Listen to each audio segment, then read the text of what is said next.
guess it's the kind of curiosity you need to discover something new. Solvated electron forms a radical anion that stabilizes the loss of hydroxide to produce the toads. Science is the problem. Me llamo Hamilton. Wow, what an experience.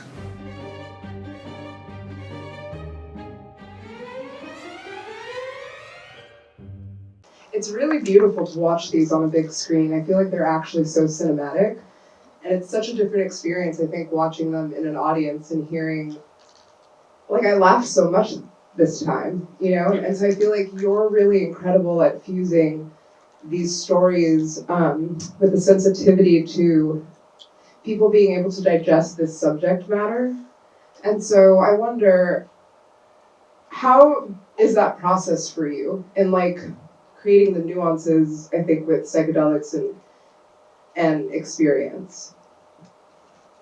Well, I mean, these were made under very isolated circumstances at the height of the pandemic. It was really me and Soren and Jean and a very small number of people working on this. And so we had become, I think, very disconnected from what other people would think of anything.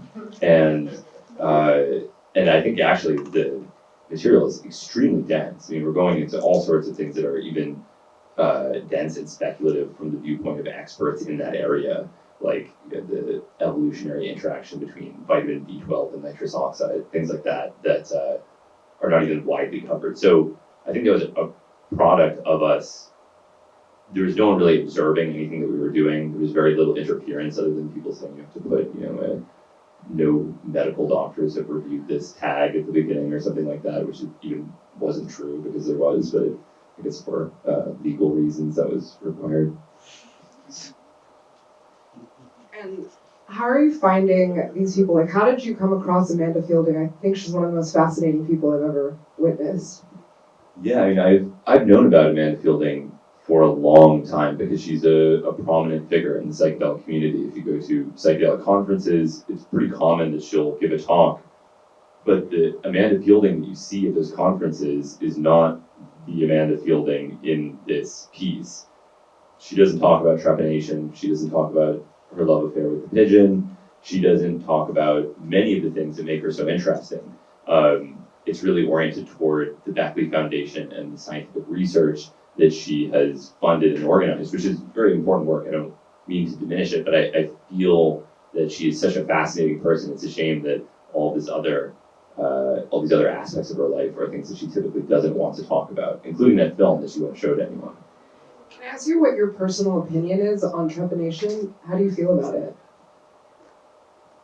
I guess I feel the same way I do about most types of body modification, which is if somebody wants to do it, I see no reason why they shouldn't, even if it is potentially dangerous. I think that that's part of living in a free society, but I don't think that it has medical benefits of any kind. Like, I wouldn't recommend trepanation as a treatment for any disorders, and I think it's unlikely that it exerts the sorts of effects that she thinks it does, because it's actually pretty routine to drill holes in people's heads as a result of surgical procedures. I mean, they typically seal it up afterwards, but it's not as if that in and of itself seems to produce any kind of miraculous change in people's consciousness. But maybe just the idea of having a hole in your head is enough to change you. I mean, I could see that.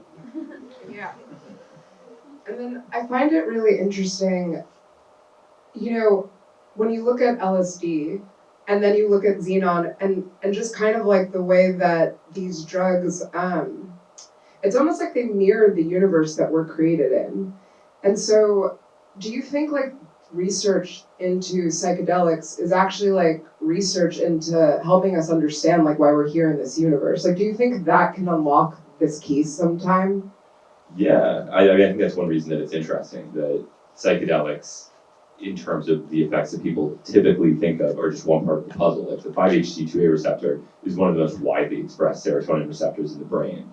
And it's not just the receptor that finds LSD or something like that. This is a receptor that's broadly implicated in consciousness. And so by understanding it, using LSD as a tool, we can, without question, better understand ourselves and also the evolution of other organisms that also respond to similar molecules. So this is one of the interesting things about learning about these things on like a receptor or protein level is this homology between all these different organisms. Even this idea that like why does nitrous oxide interact with vitamin B12? Like if you look in most toxicology papers, they don't really go into it. It's just like that's a weird thing. Don't do nitrous oxide too much because it will result in B12 depletion.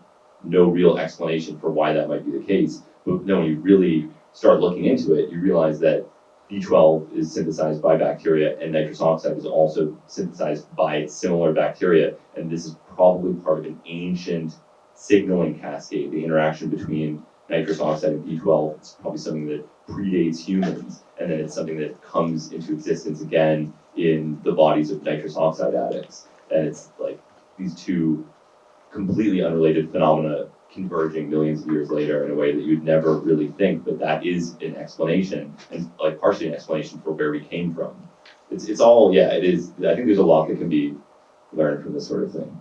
Yeah, it's interesting. I love like the idea of cinema kind of as like this idea of sorcery in a way, and like kind of like the alchemy of the scientist, and also I feel like you're fusing science with art in a way that makes it like this information accessible, and like I feel like you can almost even see the experience of psychedelics on you into like your lens as a director, and like the series. It's so beautifully shot, and just like like when it pulls out and you're like out into the universe, and then you're back into like the molecules. So, how has your research and your work as a scientist, but also I think maybe like your participation can't speak today, your participation with drugs, how has that shaped your like kind of like your cinematic language as a director?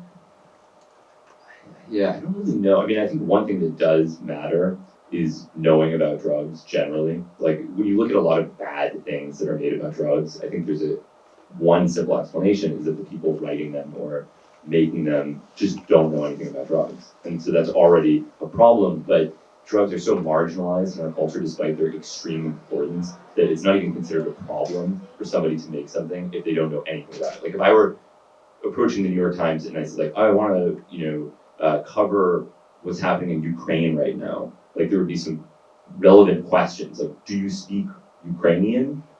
Do you speak Russian? Have you ever been to Ukraine?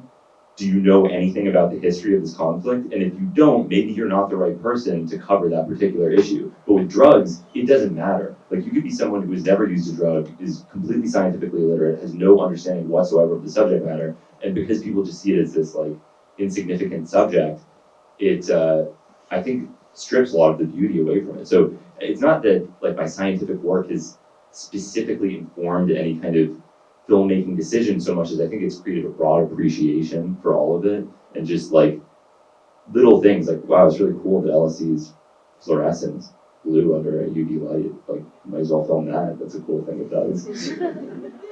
Yeah, and I love that you have a lot of your crew here. Do you want to speak about the process of working together to make this show, and also what was happening during season 3 of In the World, I guess?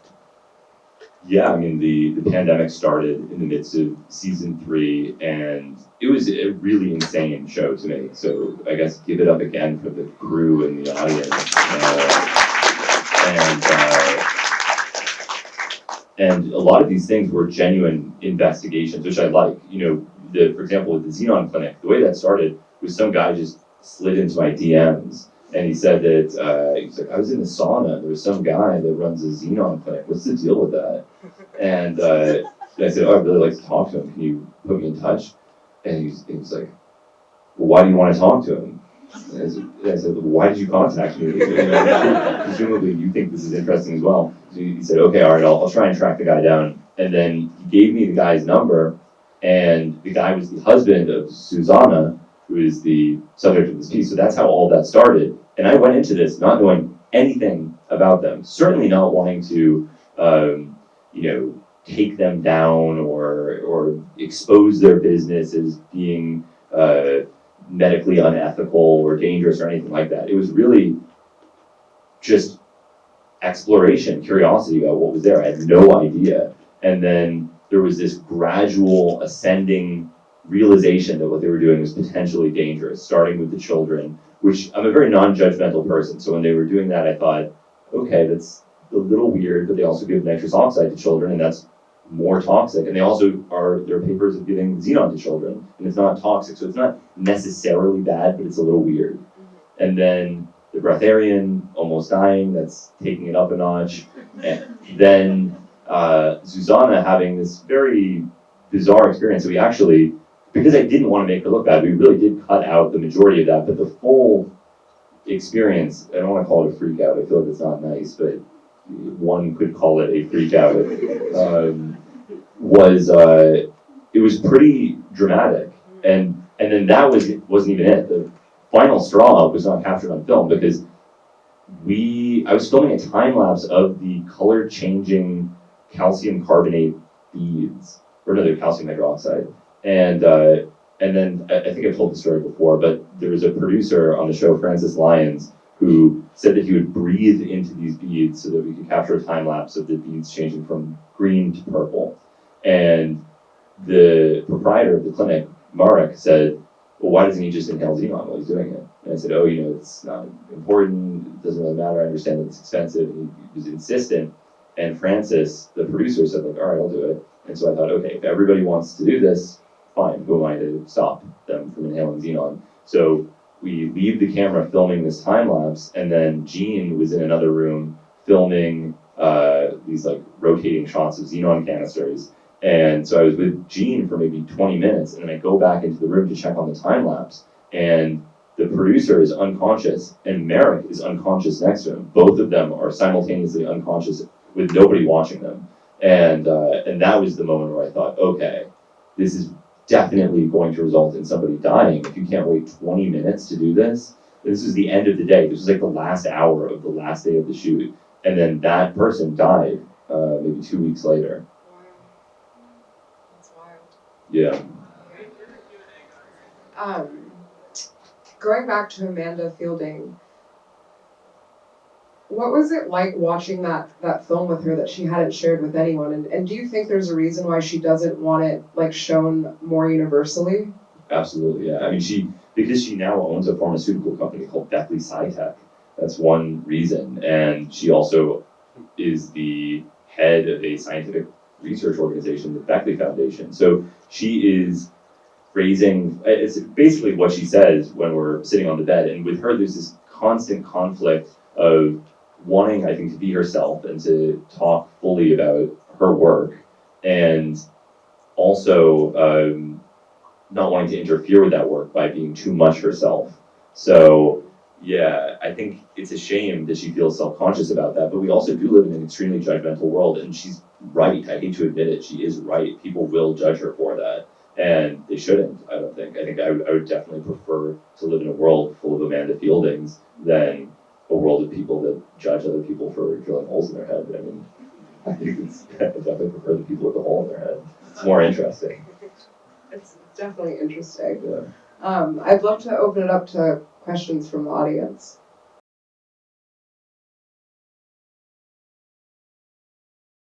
I think that it's good that they're being medicalized. I don't think it's the be-all, end-all. I think it's one part of the puzzle. And so if a bunch of different pharmaceutical companies want to manufacture psychedelics and invest the better part of $1 billion into pushing them through clinical trials and then get them approved by the FDA so that they're insurance reimbursable treatments for mental health disorders, I don't think that's a problem. I think that's a good thing.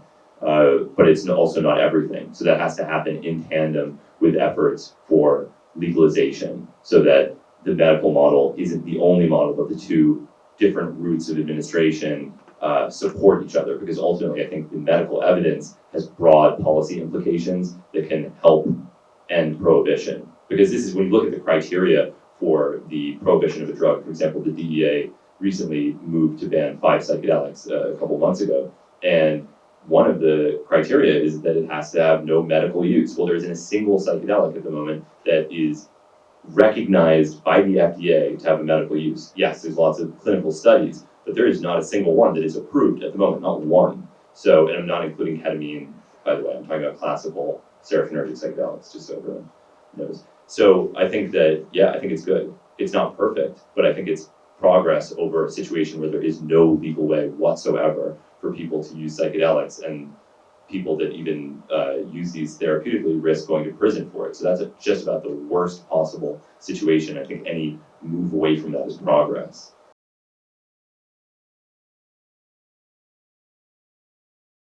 Because it is kind of annoying to extract it from a cactus. Have you done that? I didn't see what was your answer. Your friend has. Yeah. It's a little bit tedious, defatting and all this stuff. I mean, I guess there's techniques that make it easier, but that's one reason, is that extracting mescaline from a cactus is annoying. Some people apparently can do it well, but it's not really cost effective because mescaline is one of the weakest psychedelics. Like, the active dose of LSD is 0.1 milligrams. So 1 milligram of LSD is 10 strong doses, whereas an equivalent dose of mescaline is like 300, 400 milligrams. So there's an enormous difference in how much mescaline is required. So if you synthesize it, even if it's not technically difficult, you have to make so much of it. You have to make grams and grams and grams of it. And it's just, there's no way for a drug dealer to recoup the investment in that work. And also, most of the ways of reducing 3,4,5 trimethylnitrostyrene are low yielding or don't scale up very well. Like the copper chloride sodium borohydride reduction doesn't scale up well, and using lithium aluminum hydride on a really large scale is dangerous and crazy. I mean, for most people. So that's the answer, I think. Yeah.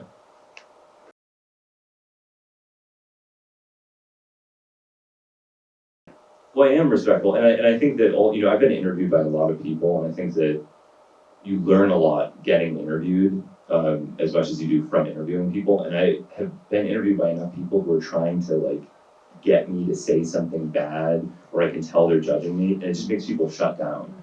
So just even strategically, that's a terrible, the Michael Moore kind of attack interview technique that became very popular at one point is an absolutely terrible way to interview somebody if you actually want them to open up to you.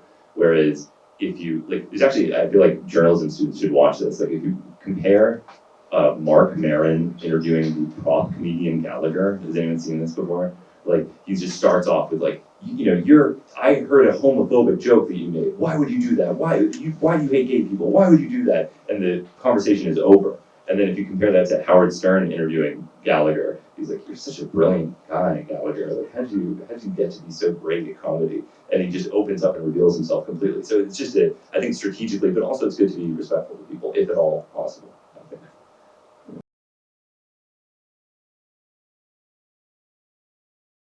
I mean, there's a lot more psychedelics now. There's a lot more people using a lot more psychedelics now than ever before in history. So it's when people think of the 60s as this kind of psychedelic heyday, but that was really when they were being introduced to the culture. Now there's far more people using a wider variety, and we're at a really good time in history. Sometimes I'll talk to people who were using psychedelics in the 60s, and they'll say things like, "Oh, I always wanted to try LSD, but I also wanted to have children one day, and I'd read that it damages your chromosomes, so I decided that was just not an option."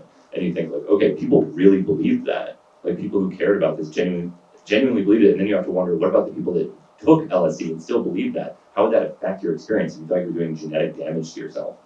So we live in a really good time to use these things because there's such a wealth of information that can both protect you and can help dispel these myths that I think can have a damaging effect on the experience itself.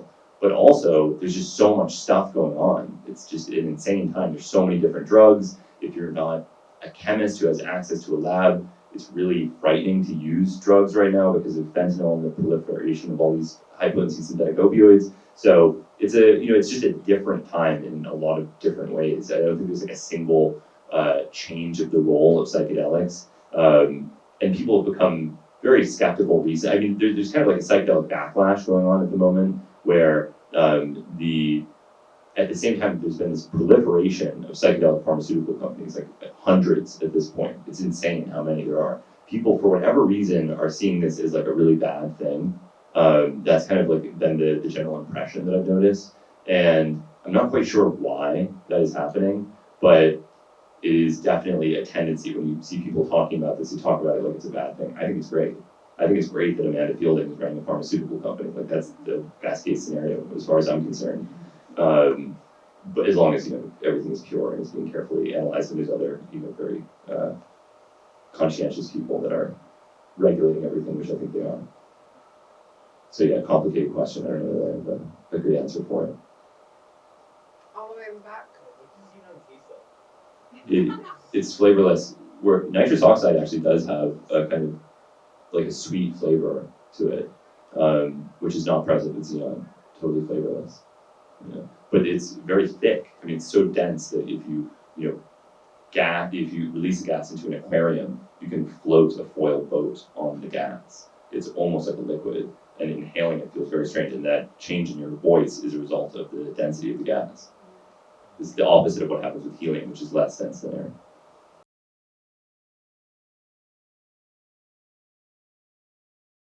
Yeah, I think that sounds about right. Maybe $250 for a session. And also, someone wrote an article actually about going to the clinic and visiting Susanna to see what had happened after the release of this episode. Apparently, they are not in operation anymore. I don't know if that's because of the pandemic.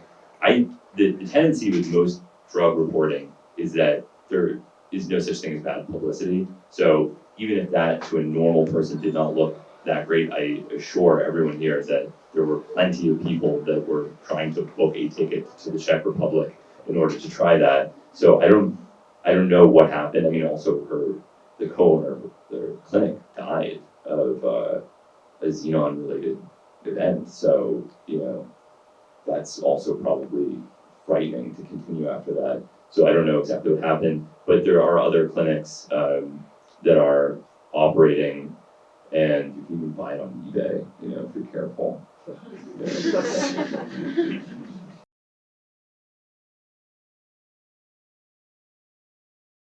Yeah, I mean, I'm more interested in exploration of the unknown. For me, what is interesting is new things. So I don't think there would be one thing that I would want to do, because unless it were one thing that I hadn't done, and then I would want to move on to something else, because I think that's what's most interesting. Yeah. Do you want to tell us what you're working on now? What did you say, Gene? Methanol? Methanol? No, meth. Meth and No. fentanyl. The meth fentanyl hybrid now. Not yet.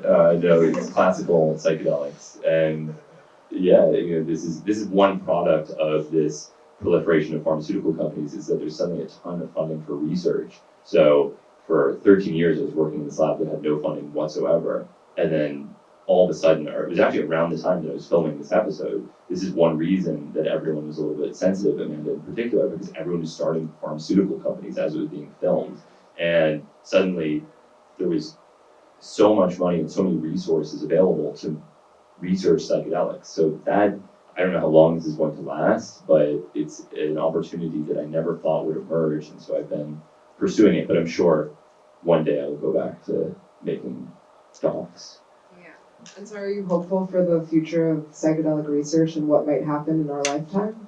Yeah, and the technique, the ultra LSD technique that's being described by Brian Roth in the LSD episode, has been validated since that episode was released, not with psychedelics, but with melatonin receptor ligands. So he's already published on this technique. It works. Like, they used it to create totally new ligands for the two subtypes of melatonin receptors that don't look anything like melatonin. He hasn't yet published on classical psychedelics, but I think it's just a matter of time before he really does what he said he was going to do in this episode. So I'm excited for that. Yeah. Well, thank you so much for being here tonight. Yeah, thanks for having me.